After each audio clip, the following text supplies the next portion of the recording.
are here today.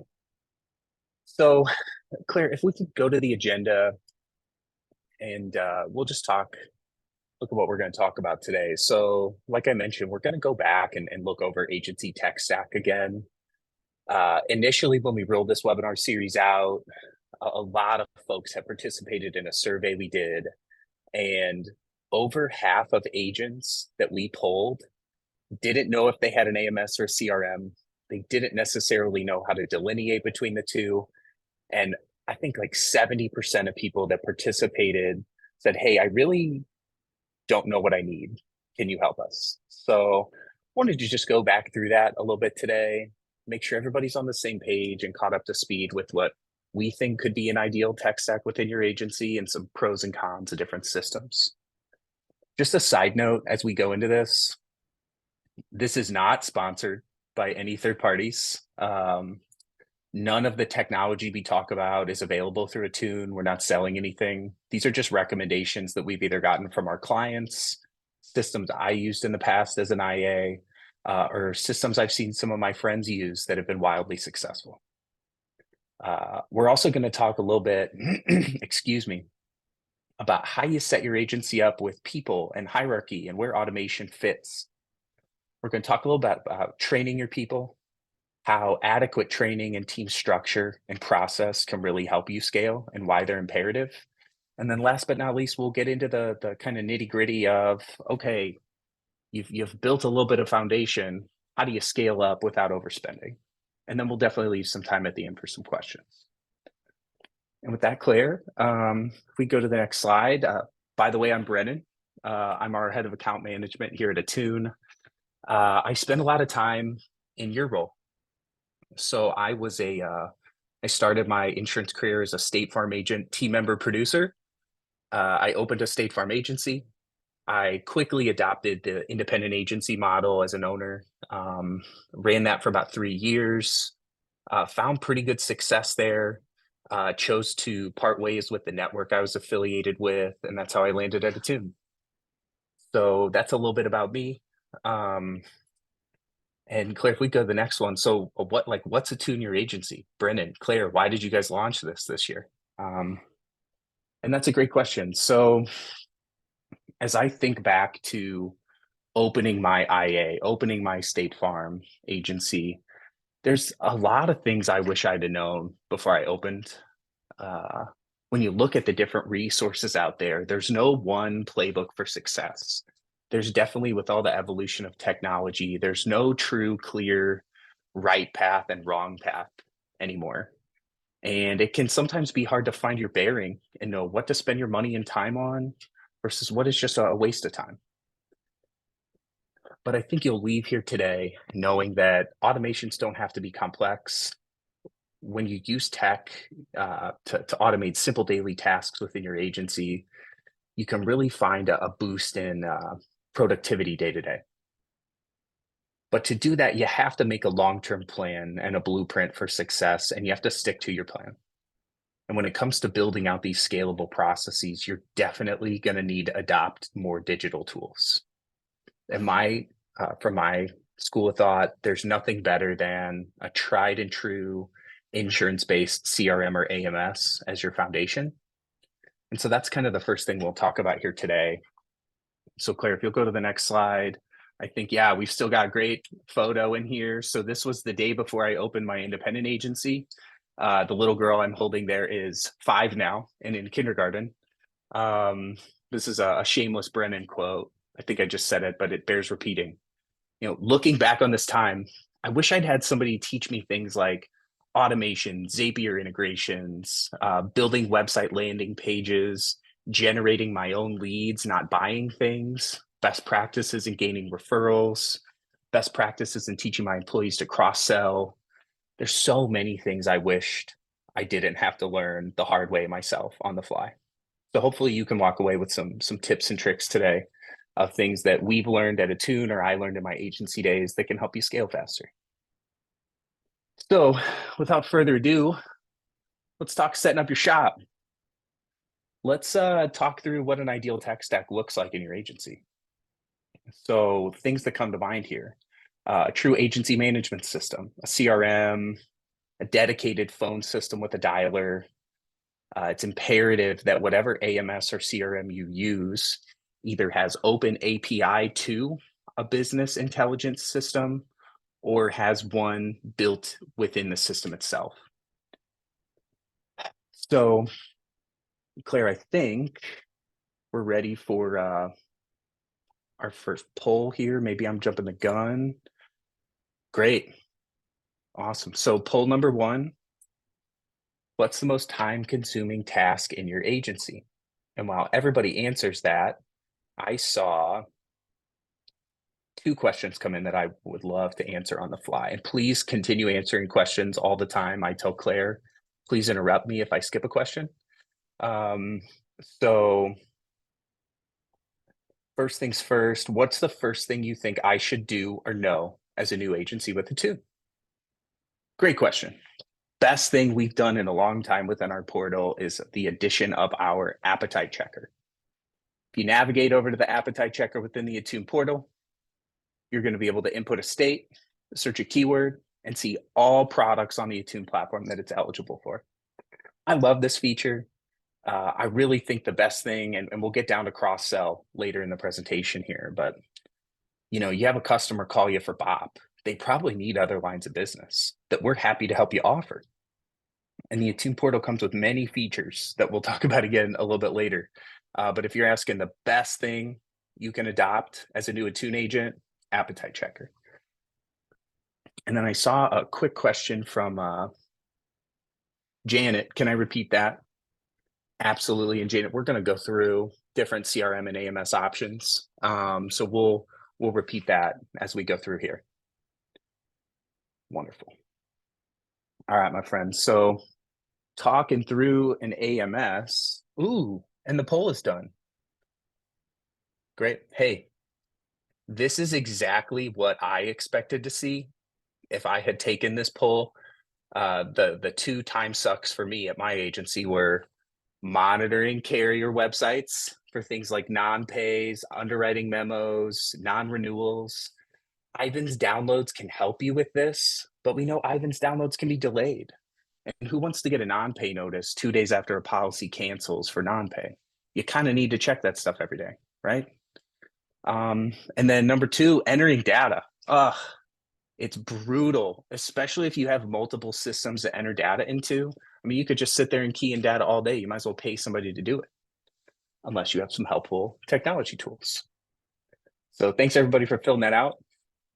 It's really going to help us jump right into AMS. So the agency management system helps us group together and keep all of the customers' life cycle data pinned together in one place. There's client and group info, but it's also where you house information about your producers, the policies they're writing, the carriers you're writing with. You get all the data analytics through your agency management system. You manage all your customers' sensitive personal information in here. This is also going to house where you get uploads and downloads from Ivans. And a good agency management system is going to help you keep track of your commissions as well. So the AMS, it's just part of the software as a service offering in our industry. The insurance-based AMS is going to be really targeted to your day-to-day operation and can just help everything run more effectively and smoothly. So if you're looking to optimize your whole agency, you're going to want to invest in an AMS. It'll be kind of that one-stop shop solution, and really can, if you're operating without one, completely revolutionize the way you're doing business. The instant value I saw as an IA, especially when I got into small and mid-sized commercial, was rapid COI generation. A lot of times people forget that with the download capability from your carriers, you don't have to key in any policy info.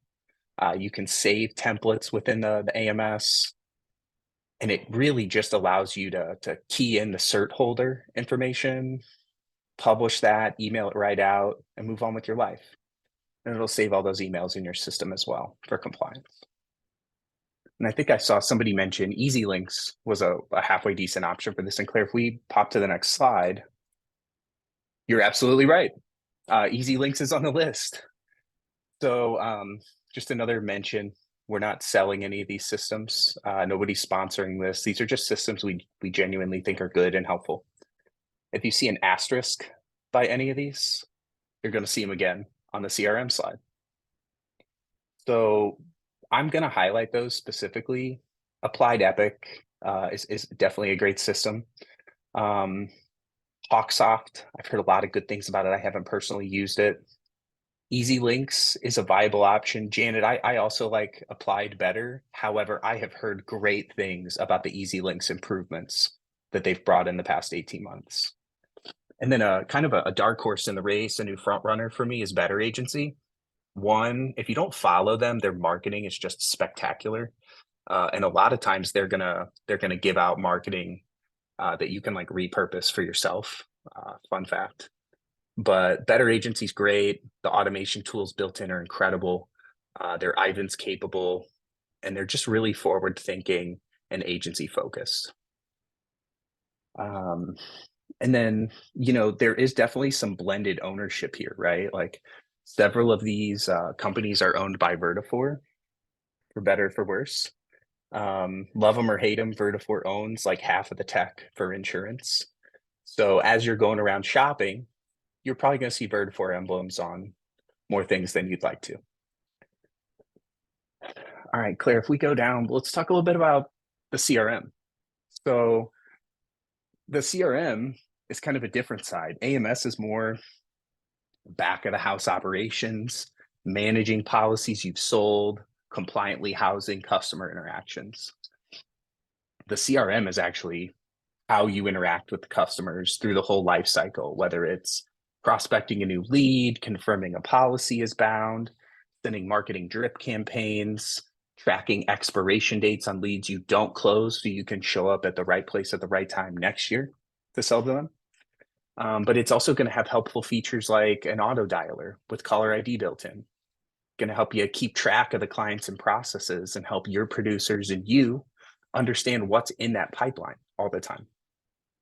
I already mentioned, but they've got great customizable marketing automations and drip features, including both email and texting. I love the sales automation tools where you're going to hand your producers in real-time triggers of when to reach out and why. It's going to have nice embedded email communication. Again, we know that this is a highly regulated industry. So keeping track of exactly what was said and stated in different conversations can be very helpful to you when E&O time comes. The embedded texting capabilities are incredible. And then one of my favorite things from some of these CRMs is they'll help you embed website lead collection. Some of them won't. And don't worry, we've got a feature later on we'll talk about where you can build your own lead gen capability. But for now, no, a lot of these CRMs will do that for you right out of the box. So it's all, great features. And when we think about this, I think this bears repeating. We all know that getting to fresh referrals or leads quickly is the name of the game. And there's a great quote here from Greg Thaler from Adobe that I just love. If you don't follow him, definitely follow him on LinkedIn. Good thought leader. But he says that contact data ages like fish, not wine. It gets worse as it gets older, not better. So a good, effective CRM tool with good triggers to let your producers know exactly what the highest priority task is at any given day and time can just help you lift your quote to bind ratio. And Claire, thanks for pulling up the CRM options. There's a couple great ones on here. This is a really wide pool for the industry. This is growing every day, but ones I really like: Applied Epic, Better Agency, Easy Links. You'll also see Agency Zoom and Agency Elephant on here. So definitely good options available. And yeah, Janet, you definitely see what we're talking about. Better Agency is really cool. The spend is a bit higher than some of the ones you'll see on this list. I think by and large, when you look at that combo package of AMS plus CRM, then the cost is pretty justified there. And we all know that working in multiple systems can be clunky. Now, again, don't worry, we'll show you ways where it won't be so clunky and won't require so much data entry. But at the end of the day, when you buy a couple different pieces off the shelf and you don't know how to automate things for yourself, you could end up in the deep end not scaling, thinking of new policies as a burden, not a good thing, because you have so much data to key in every day. And before we go to the next one, I'm curious, I live in a lot of these insurance agency Facebook and social media groups, and I see this trend a lot. And feel free to chime in or raise your hand if that's a feature. Does anybody ever feel like finding new policies is a burden because you have so much service or data entry work to do?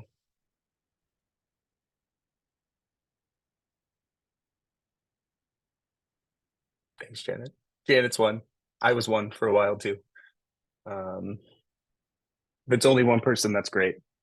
Um, cool. All right. Yeah, good deal. Well, thanks for the participation there. Let's talk a little bit more about how you set up your agency, and then we can get into scaling and how we can avoid growth being a bad thing. And we can always focus on growth being that good thing you need to constantly be doing. So, great time for the poll, Claire. Thank you. How are you training your team to sell insurance, and what do you rely on?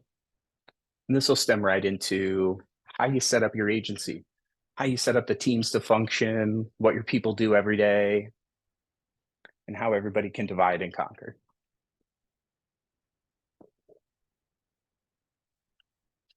Claire, thanks for posting that. Thanks everybody so far for the participation. Oh, and Janet, I didn't see your follow-up comment. It's just you right now. Hey, I've been there. And that's a tough one, right? You're bringing in the leads, you're selling the policies, you're entering the data, you're taking out the trash, you're doing everything, right? Um, so these automation talks should really help you out. Ooh, Jonathan, now certs. I've heard good and bad things about now certs. By and large, I think buying a unique piece of tech that's solely for certificates, you're probably overspending. Um, a lot of the options we posted up there are just as good at generating certs or almost as good. And it just eliminates some extra SaaS spend that you probably don't need to be doing. Great, and we have our results in. Um, So, hey, I love seeing this, right? Practice and sales pitches is huge, right? Getting these mock sessions set up, practice in your swing is important. That's why, MLB has batting practice before the game, right? Um, I see a lot of folks doing some networking here. I think that's a good way to learn. Just practicing conversations, talking to people about what you do. Books and courses is a good way as well. And some of these folks here aren't sure exactly how they want to train their people, and that's okay. Maybe next year we'll do a webinar solely focused on training commercial producers. Could be a cool one. So before we do that, let's just talk a little bit about how agencies are traditionally set up. This is really focused on the small retail agency. So Claire, if we can go to the next slide. This is kind of the traditional agency structure. And I saw this a lot with most of my captive agent friends. I see this with most of my independent agent friends as well. And I set up my agency very similarly. So you own and operate an independent insurance agency, and you logically think to yourself, well, I want some people to sell, and I want some people to sit here and just focus on retaining my clients and servicing them properly. I think that's a good thing, right? Divide and conquer works. That clear divide between sales and service can create that, I call it rapid ownership identification. A task comes in, and immediately with this divide, you know who needs to take it, right? The new leads go to the producers, established customers get transferred to your service team. And I think one nice thing about this is that, me as an owner, I never wanted my producers using their selling time to do things like email ID cards or generate certificates. And then on the other side, as a former captive, I had access to a network of people that could send me producers that maybe didn't work out, but they liked the servicing. And so that's how I built out my CSR team was, basically former producers that didn't like the grind of sales, but enjoyed insurance and building relationships with clients. So a lot of the CSRs that are in that role maybe just don't want to sell. So we shouldn't ask them to.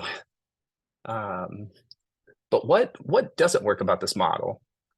We've all heard this phrase, people buy from people they like. And sticking your new insured with a producer that they build a relationship with and some rapport with, and then basically pulling that relationship away right after the deal closes can sometimes feel weird, right? With retention and clients. Why can't I talk to that person who sold me the policy? What are they doing right now? Are they busy? Why do I have to talk to you? And I'm sure those are conversations or sentiments you've heard over time.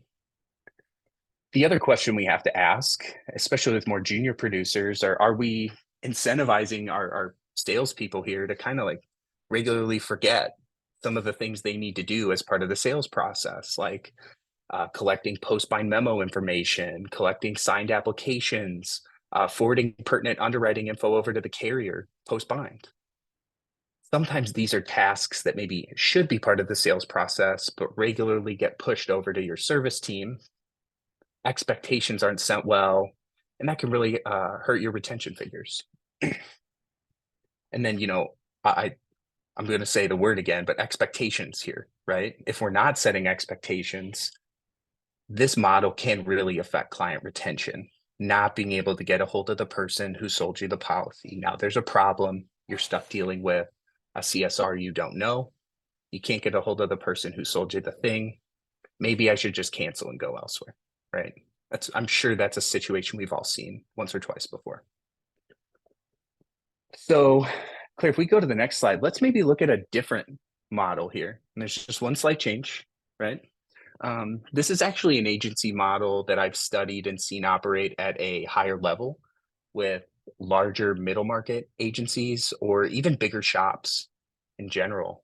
And they add in this account management piece right here in the middle that I think is a viable way to bridge the gap between your sales and service teams if you have a book big enough to support the base salaries.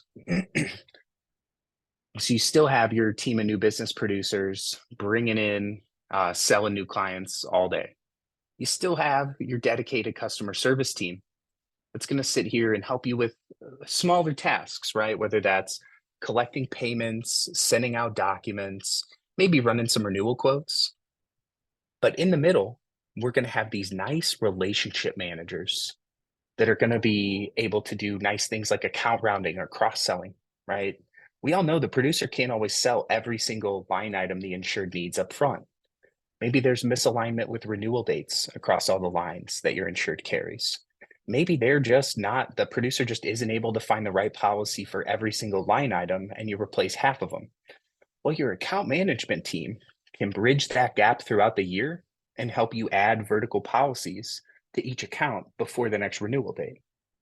They can also be there to help solve stickier issues, maybe get involved in a claim, and help provide that better, more holistic, value-driven customer life cycle that's going to help you lift those retention points year over year. We all know we want our snowball to grow, and if we have too many customers bleed out every year, we're going to be in the new business game forever. And nobody wants to need to be in the new business game forever. You should be in the new business game forever, but you don't want to be rebuilding your foundation every year. So let's talk a little bit about other things you can do to leverage your team structure, your team big or small, and how you can lift scale every year, right? How you can grow every year and try to do more business with the same amount of resources. So Claire, if we can go to the next slide, there's a couple of big things you can do within your agency to ensure that you're set up to scale properly. First thing, communications, right? Having your team on the same page about their roles and responsibilities, it's paramount to your success. Two things come to mind here for me. One, we've all had employees over time that maybe get hired into one role and start straying out of their lane. I've seen producers that want to do all their own service. I've seen CSRs that are constantly trying to get into sales conversations on the phone. And by and large, these are good things, right? If you have good, reliable people within your agency, that seem like they're not in the right role, that's okay.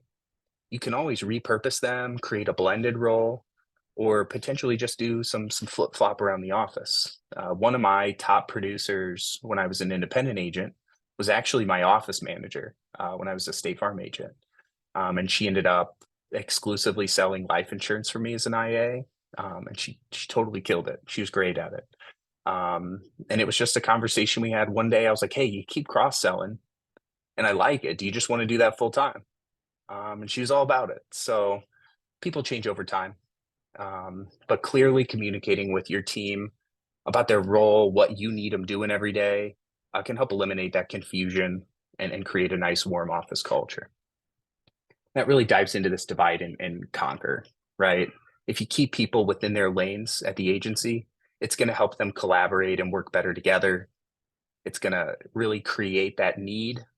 And if you have the process in force, if you're setting expectations well all the time, and your producers are talking about your customer service team during the sales process, and your customer service team gives the agency force or the customer base access to producers when they really need it, a lot of the issues we talked about on the former models go away. Expectations are really critical. Setting escalation paths is really important. It's something we talk about a lot at Attune, but it was something I really focused on at the agency as well. It's really easy to burn away your day calling customer service departments or underwriting teams for your different carriers.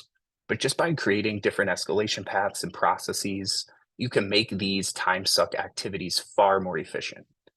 And an example I'll give you here is that we pulled from our captive days and copy and pasted into our independent days was we only called underwriting for carriers once a day. So we had an underwriting call window every day from like 2 to 3:30 p.m. Central Time. Everybody in the office knew who was going to call. That person who called, Liberty Mutual Underwriting every day had a long list of items to cover. And at the end of the day, we knew that was all handled. What I knew was that I didn't have 8 different employees spending 22 minutes each on hold waiting for an underwriter. Just a quick, simple escalation path process that really helped us save a lot of time. And then last but not least, cross-sell. Cross-sell, cross-sell, cross-sell. You always want your employees selling, even your service employees. So giving everybody the applicable training, appetite awareness to know when to pivot to an eligible product, what to offer your insured and why can be critical to scaling. If you can see 10 to 15 policies a week out of your customer service team, you're doing something right. So we've talked a little bit here about people management, how to structure your team. And I'm sure at least one person sitting here thinking, like, Brennen, where does automation come in? And you just talked about technology, and now we're talking all about people. Well, let's go on to the next slide and we'll talk about it. So what kind of options do I have to either buy stuff off the shelf or configure myself that can help me get in the middle of the people? Like, no matter what, I don't want my CSR keying data into 3 systems all day, every day. Seems like a waste of time. I wholeheartedly agree. And listed here is a lot of different systems that can help you take in customer information, interact with customers without any human intervention, or potentially, hey, just a simple place for one of your people to key in data that's going to hit all your systems, not just keying in one at a time. So about a month ago, we talked through Zapier interfaces. We'll spend some time talking about that again today. But there's lots of different ways you can build in data collection for new customers on the fly. So the first couple bullets here really capture how you can create a lead intake form on your website for little to no cost.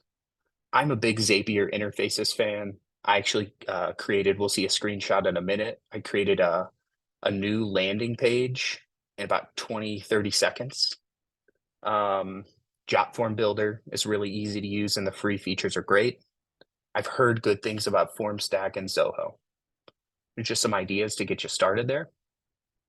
If you want to think about interacting with customers without any human intervention, that's a pretty cool thought. right? And we've all seen the adoption and all the talk about AI, right? It's like every keynote speaker could just walk up on stage and say AI and get a round of applause at this point because it's such a big value add to so many industries across the board. I'm sure folks here have heard about TacoBot. I know that's a big one amongst like the insurance soup community, and any agency elephant users could adopt that pretty quickly. I've heard really good things about Live Person. I've heard really good things about Usher or Usher. I don't know how to pronounce it. And then last but not least, we could also use Zapier interfaces here. They have a great ChatGPT integration where you can just basically start attaching transcript of all the text or phone conversations that you have with customers on a day-to-day basis. And it will learn through the AI system what questions customers ask, how you answer them, and you can link that right up with like your business's Facebook or Instagram page and have it answer questions on the fly for you all day. That's also a great way to take in lead info. So as we talk through this, this is really just systems we see that either we use internally or we see our clients use frequently, but there's lots of options out there. Does anybody want to take a quick peek under the hood at some of these Zapier interfaces and see what I'm talking about? Let's do it. Thanks, John. So this is like, hey, if you go create a free Zapier account today and you log in and click the interfaces beta tab, this is exactly what you're going to see. I really like the lead capture and I really like the chatbot. I haven't played around too much with the request portal, but it looks really cool. And if you have any kind of internal ticketing system, like if you're a bigger shop, this looks really interesting. So happy to dig in more in a later webinar, but there's some cool features. Claire, if we go to the next slide, this is actually just a really rough, quick intake form I made today. Literally, it took about 30 seconds to create. You could embed this on your website with a couple of clicks, and this would collect insured info. I could get their first and last name, their email, any notes they want to give me, their entity name, and their phone number. That's probably enough info for me to give them a call, right? Or shoot over an email to set an appointment. If we had spent 2 or 3 more minutes on this, we could have included some additional info, the EIN, the address, the year the business was established, who the competing carrier was, and potentially a requested product. That could get you a lot further into a lead qualification call. So I'll pause here. And I was just curious, who here on the call uses a website integrated lead intake form or has some kind of way to obtain customer information without getting it on the phone or out of your email inbox?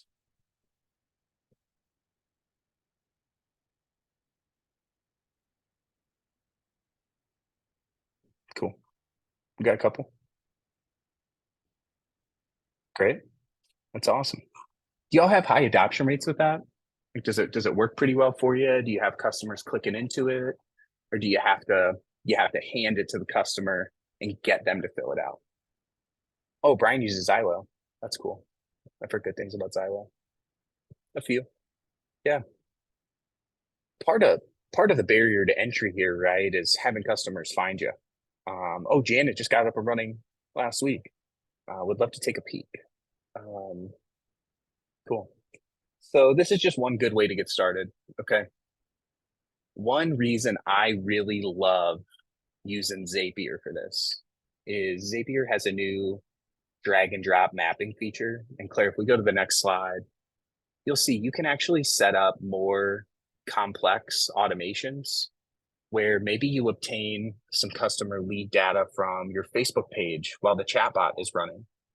And instead of just having that hit like a Google form or a Google Sheet, this could actually port directly into, say, your agency Zoom CRM, automatically round robin to one of your producers and set a day and time for them to call and already book a meeting with the prospect that filled out the form. So what you're seeing here is actually kind of an internal Attune user journey that we've mapped out within Zapier, anywhere from like a new agent coming in to when they get passed to one of my teams to when we call out, when an email sends, And ultimately, this is part of our customer lifecycle journey on how we bring new agents on board. And this has been a highly effective way for us to manage and map out the process.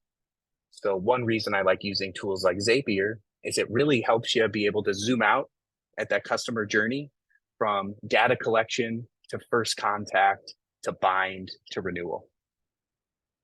And as we'll talk throughout the rest of this today, you'll see that knowing and understanding the good things, the pain points within your customer lifecycle journey are really important. Cool.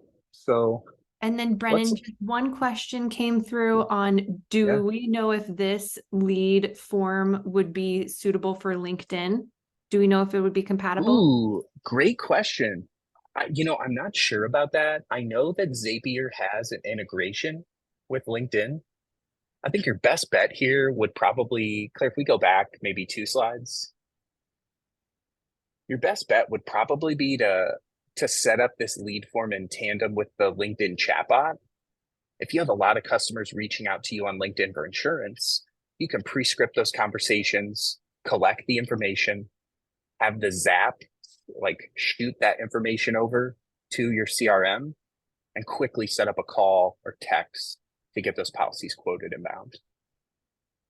It's a great question. Richard, there was one other question on what did you use to make this form? And again, this is all within Zapier, and this is just a tool that we at Attune use a lot. So we don't have any affiliation with them, but just we actually really love them.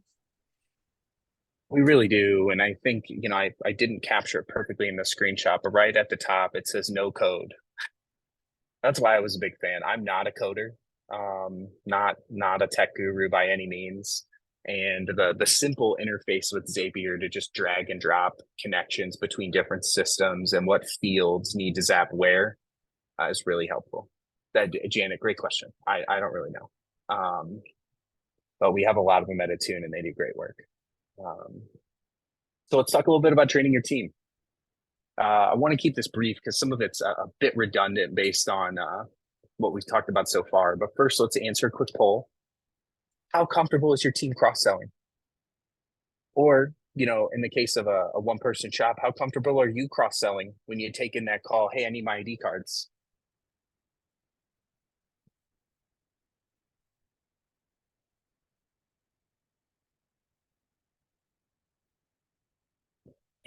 So I think this is really important. And, when we talk about this, right, I'm really thinking your policy to households ratio, and that could be policies to commercial clients, right? How many policies in force do you have based on how many clients you have? And I think we all know that the higher the ratio of policies to customers you have, the more sustainable your growth will be, the harder it is for a competitor to come in and reshop business that you've packaged together for this insured perfectly. So it's a great thing. Cool. Hey, happy to see almost nobody is not comfortable at all cross-selling. That's a great thing. Claire, I think as we brainstorm for more content, again, it looks like training and cross-sell could be great opportunities to look at in the future for this crew. But, let's talk a little bit about big picture things you should train your team on, right? Cross-sell, definitely number one. Hey, you've got everybody here probably has this new business game down, right? And we'll talk a little bit more about pros and cons of the new business sales process in general. But when we talk about getting our CSRs to cross sell when they don't want to be salespeople, yeah, Richard, thank you. Perfect timing. It's all about offering the right products at the right time. You don't have to be pushy about this, right? I think we all know that people in general want to get advice. They want to be counseled and they want to speak to somebody who's a professional in the industry. So one reason I'm so adamant about cross-sell, and I think we have time for this story. So when I was 24, I managed the enterprise rent-a-car at Denver Airport. And I was responsible for a team of management trainees that were, you guessed it, selling insurance to people on rental cars. We were also selling some gas. And at this point in time, the nice folks in St. Louis pushed us out 12 kiosks that we had to set up and start funneling customers through to. And one day I looked down at the reports before we closed up shop and I saw that the kiosks outsold my nice, professionally dressed, friendly employees. And I was baffled. How are these computers in our shop that have no personality and don't talk outselling my nice, friendly team that we're training every day? And then we realized that it was cold outside. There was a blizzard coming in Denver. It was a Monday, so all our business renters were in. And the team had kind of just gotten in their heads and they weren't offering all the products to everybody, but the kiosks were. The kiosks offered every applicable product to every customer on every transaction, and they outsold our people. So I love thinking about this when we think about all the interactions your service team has with your insureds every day. That quick aha moment of, oh, Claire, I notice we cover your commercial auto, but it looks like your business isn't covered for general liability or an excess policy with us. Can you tell me why? That's a great way to start a cross-sell conversation. And your CSR doesn't even actually have to go sell or quote the policy. They can just begin generating internal leads for your producer team if they're not comfortable going through the whole process. I think you'll find that by pushing your CSRs to have these conversations, it's going to go through the process. They're going to say, oh, well, offering them the products was easy. I'm sure I could go quote those. And once they've gone through the quoting process, you have them offer the products a few times. And once you've made a couple of sales, the momentum's there and they'll be comfortable cross-selling. Now, another great way to incentivize your CSRs to cross-sell will be to offer them a small commission plan or maybe a bonus plan per policy written. Another great way I got a lot of my team to sell life and health on the side to our personal lines clients was offering them bonus plans per life insurance application, whether it bound or not. And we had a pretty good success rate there. So Richard, I hope that helps a little bit. We'll absolutely provide more content on cross-selling in the future. I'd be remiss at this point if I didn't mention that if you have access to the Attune portal, like all of you do, and your CSRs are talking to a commercial client, have them have our Attune appetite checker up all day. You'll probably get some great sales that way, and those quotes are really fast. And I heard the billing experience is great. So other things I think are important to train your people on: underwriting communications. Communicating with underwriters is tricky. You want to be transparent. You don't want to be true transparent. You want to answer all the questions without giving away too much information. And you don't want people on the phone talking to underwriters all day. Those are great processes to train on. I think having a holistic appetite understanding throughout your entire agency can really help with both of the above. And then I put down here process. And we'll talk all about process on the next slide. So Claire, if we could move on there. So when we talk about process in your agency, there's two visuals I wanted to give you here, and one is conveyor belts and one is leaky buckets. So let's talk about the conveyor belts. If you put something on the front of a conveyor belt, it's going to travel the length of the belt. It's going to fall off the back. And I see a lot of insurance agencies we interact with. They run like conveyor belts. They overemphasize and overspend on things like purchasing leads. And when the leads convert at a high rate, typically it means they're being sold. It's a lower value sale, right? It's price over the competition. There's no specialty put on the value your producers are adding, the recommendations they have for coverage. And if nobody's building relationships with those clients, they tend to run up like a really high attrition rate, and that approach isn't scalable. So as you think about your new business pipeline at your agency, ask yourself, am I running a conveyor belt here that's going to fall off at every renewal with a rate increase and cause us to either bleed customers or reshop every single account in our book? Neither of those things are sustainable for your growth. And the leaky buckets is similar. This idea is, if you have a bucket with a hole in it and you keep putting water in it, it's never going to fill up. And leaky buckets, it's the natural outcome of a small insurance agency that's growing. And the story kind of goes like this. When we start out our agency, our clients are they're like our gold and we can feel it. But as we grow, it becomes increasingly difficult focusing on those individual clients, remembering the details, right? Remembering who has kids going into high school and when their auto rates might shoot up at renewal. Then we go and we hire some people, and they maybe don't care as much about our clients as we do. And the problem starts to get worse. And gradually over time, the clients feel this change, and they feel that our care for them is waning. And we can be just more susceptible to competition within the marketplace. And then the tragic happens. We see growth slowing. And rather than plug in the hole, you do what you want to do. You pour more water in and you try to sell more. And in this instance, the more you focus on selling and you ignore the relationship building with the clients, the bigger the leaks get.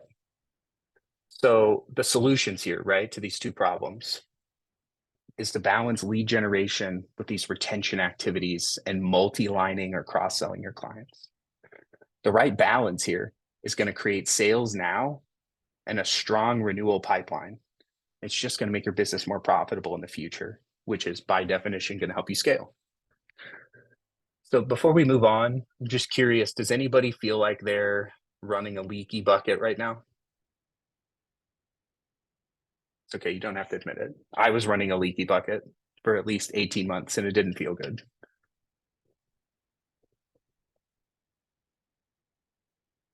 Yeah. It's a normal, natural thing to happen. And there's different ways to solve this, but again, it's just about balance, patching the leaks, right? And then I saw a quote the other day. I can't remember who it was from, but you need to take a pause period. You need to clean up that mess before you add new customers or employees to it. A new employee, more new customers aren't going to fix the leaky bucket. They're just going to make the holes bigger and more pronounced. All right. So let's talk a little bit about scaling, right? With that in mind, all right, how do we get over the hump here? How do we create that balanced and sustainable growth? So there's definitely a difference between scaling your agency and growing it, as we kind of just discovered, right? So to simply put it, when you're growing your business, you've got the system down. You know how to meet your clients' goals. You need to sign up a lot of new clients and build that foundation for the agency. When you can get to that point where the book of business you've built is sustainable by you and your small team or just you, now it's time to double down on that process, look bigger picture, and think, what's next? How do I now start growing again? So generating new ideas here, getting creative, creating a long tail marketing plan are all going to help you find longer term scalable success. And that's the route you need to choose to go down if you care about being more profitable long term. So before jumping into scaling, right, before really thinking about growing to that next level, you need to go do the proper research. You need to make sure you have the right tech stack in force, that agency structure or vision for that. Envision how you need to train the new people before you bring them on. All these things seem really basic, but we see all the time people hire before they're ready. People buy the leads before they're ready to take them in and have a process built. So make sure you're not putting the cart before the horse. And so we'll quickly go through. I realize we're running short on time. We'll quickly go through. I have 5 tips in here on scaling your agency. And then we'll talk about a couple pieces that Attune can help you with here. So the first thing, tip number 1 for scaling, create stability within your book of business. Focus on the relationships. Have an education-focused sales process that's constantly solving your customers' problems that aren't just price. I'm sure anything you go to focused on agency growth or scaling is going to tell you to work on referrals. When I talk about referrals here, I'm actually talking about passing referrals back out to your small business community, and then creating that value chain through a network of relationships. So in my agency, I had strong relationships with the basic referral partners, right? Like mortgage brokers and realtors. But by adding pieces to that, like financial planners, estate planning attorneys, commercial bankers, I was actually able to give out as much business as I was taking in and kind of be a connector between clients. And that really helped us build a stable book of business where people that my clients were going to for help were trusted partners of mine. So any pieces of friction through that process, I had somebody selling for me while I wasn't on the phone, whether that was my mortgage broker friend or my estate planning attorney. It's helpful to have that holistic value chain where you can set your clients up with somebody who's going to have your back in a sticky situation. Um, Next tip here is always maintain that growth focus, right? We talked about the leaky buckets, but if you're consistently adding even just a few new policies on a weekly and monthly basis, you're going to find that those retention figures can be rounded out. I put always be closing on here, right? Always have that sales mentality, whether you're selling renewal policies, whether you're providing ID cards and offering a cross sell, always be trying to sell them something. Client referrals and passing referrals out to your community are great ways too. And again, looking at that value chain. Next tip here, we talked about a little bit when we talked about the conveyor belt and the leaky buckets. You're all owning an independent insurance agency. You're playing the long game here. Make sure that you take the time to focus that business plan long term. Don't just look at this year. You need to plan a couple years ahead and make sure that your short and long-term plans align with one another, right? Take those 5-year goals, break them down into annual goals, break those into quarterly, monthly, and you're going to find yourself having easily attainable bite-sized daily and weekly goals. You're absolutely going to need a dedicated marketing plan as part of this. And you can think of that as an evolution based on either what you're spending or how many leads you can afford to take in and close effectively. And then the last thing here is, you're playing the long game, but don't be afraid to take some calculated risks. Don't be afraid to buy that new piece of technology that you think can help you scale. Or if you see the need and have built the process for a new person, don't be afraid to pull the trigger and hire them. If you have the good plan, you're ready. If we go to the next one, I think it goes without saying, but whether you're a remote office or an in-person office, invest in the culture for your people. It's really important. I know it sounds trite because everybody talks on LinkedIn about culture, but creating that environment where people can ask questions and learn together, where they can bounce ideas off of each other is really important. You need to invest in your people to get their performance to improve. And ultimately, you got to celebrate people's wins, big or small. So creating that sustainable, nice office environment can really help round out that leaky buckets conversation. If you bring in the right people and you treat them well, they're going to treat your business the way you will. And then Claire, if we go to the last tip, customer experience. And it looks like, I think I didn't update this one, but we can talk about customer experience. What is that going to look like for your customers start to finish from year 1 to year 5 if you keep them? How does the agency make that experience consistent? How can we measure the client experience through different metrics? And then ultimately, how can we identify opportunities to improve and make that experience better year over year? So I think last things we just wanted to leave you with today are a few shameless Attune portal plugs. So as we've talked through scaling, customer experience, enabling your employees to do more with less, there are a couple great things we do at Attune that can really help you with this. As an IA, some of my favorite things were like, let's call a spade a spade. Nobody gets excited to sell a $500 commercial policy. And if you spend too much time on it, you could argue you lose money. However, some nice things Attune does, we quote things quickly. You know that we decline things quickly when they're not within our appetite. One thing I really loved was if I'm calling Jerry the plumber to bind his bot policy and he's on the road right now, but he wants the policy, I don't have to wait or ask him to pull over to get his credit card out. What I can do is let him know the policy's bound, that the invoice is in his inbox, and he can go pay it as soon as he gets to the job site. Just click the link, pop your credit card info in. I'll get a notification when it's bound. Nice, quick, easy things like that can really help us do more with less time.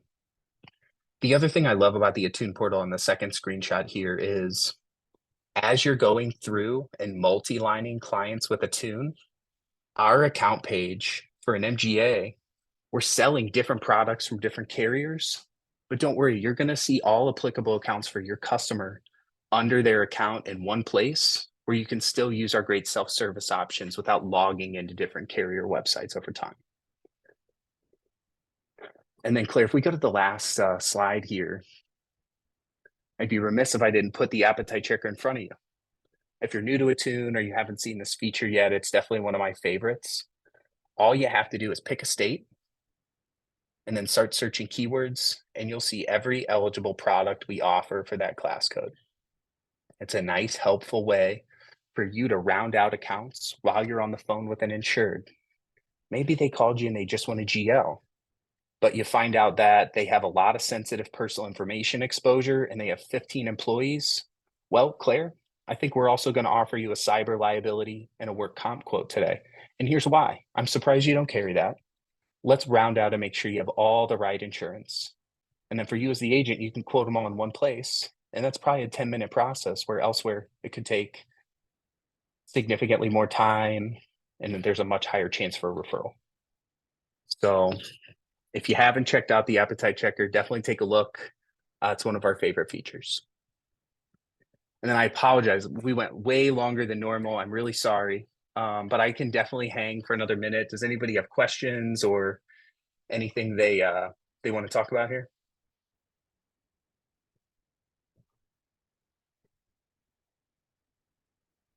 After an hour, you're all probably sick of hearing me talk.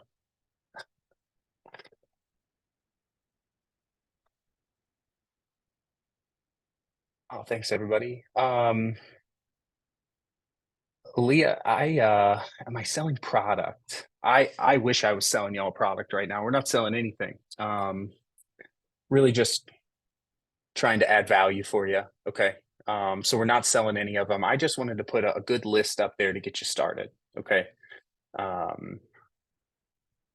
Cool. Well, thanks everybody for being here. We really appreciate the time. We'll have another one of these coming up early next year. But in the meantime, hey, as you go through your experience with Attune, know that you're working with Claire and I's people here. You're working with our sales and account management teams. Feel free, send them questions, book meetings with them, use them as a resource. These are people we train and work with every day that are simply dedicated here to help you find more business with us, understand how to use the portal better, and help you grow. Janet's meeting with Walter this afternoon. Love to hear it. Well, thanks everybody for being here and for all the engagement in our polls. We really appreciate the time, and go sell some policies. Enjoy the rest of your day. Thanks so much.